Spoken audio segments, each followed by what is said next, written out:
And it came to pass, when Jabin, king of Hazor, heard these things, that he sent to Jobab, king of Madon, to the king of Shimron, to the king of Akshaph, and to the kings who were from the north, in the mountains,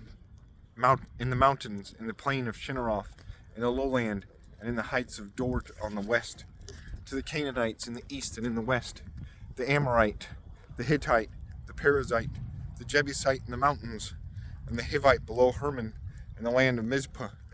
So they went out, they and all the armies with them, as many people as the sand that is on the seashore in multitude, with very many horses and chariots. When all these kings had met together, they came and camped together at the waters of Merom to fight against Israel. But the Lord said to Joshua, "Do not be afraid because of them, for tomorrow, about this time, I will deliver all of them slain before Israel. You shall hamstring their horses and burn their chariots with fire."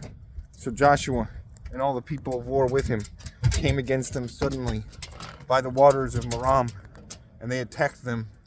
And the Lord delivered them into the hand of Israel, who defeated them and chased them to greater Sidon, to the brook Mizraphoth, and to the valley of Mizpah. Eastward they attacked them until they left none of them remaining. So Joshua did to them as the Lord had told him. He hamstrung their horses and burned their chariots with fire. So Joshua turned back that time and took Hazor and struck its king with the sword, for Hazor was formerly the head of all those kingdoms. And they struck all the people who were in it with the edge of the sword, utterly destroying them. There was none left breathing. Then he burned Hazor with fire. So all the cities of those kings and all their kings Joshua took and struck with the edge of the sword. He utterly destroyed them, as Moses, the servant of the Lord, had commanded. But as for the cities that stood on their mountains, Israel burned none of them, except Hazor only, which Joshua burned. And all the spoil of these cities and livestock the children of Israel took as booty for themselves. But they struck every man with the edge of the sword until they had destroyed them, and they left none breathing. As the Lord had commanded Moses his servant, so Moses commanded Joshua, and so Joshua did. He left nothing undone of all that the Lord had commanded Moses. Thus Joshua took all this land, the mountain country, all the south, all the land of Goshen, the lowland, and the Jordan plain, the mountains of Israel and its lowlands, from Mount Halak and the ascent to Seir, even as far as Baal Gad, in the valley of Lebanon, below Mount Hermon. He captured all their kings, struck them down and killed them. Joshua made war a long time with all those kings.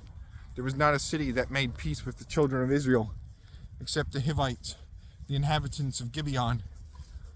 All the others they took in battle, for it was of the Lord to harden their hearts, that they should come against Israel in battle, that he might utterly destroy them, and that they might receive no mercy, but that he might destroy them, as the Lord had commanded Moses.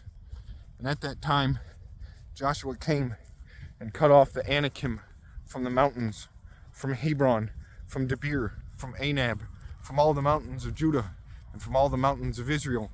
Joshua utterly destroyed them with their cities. None of the Anakim were left in the land of the children of Israel. They remained only in Gaza, in Gath, and in Ashdod. So Joshua took the whole land, according to all that the Lord had said to Moses. And Joshua gave it as an inheritance to Israel, according to their divisions, by their tribes. Then the land rested from war.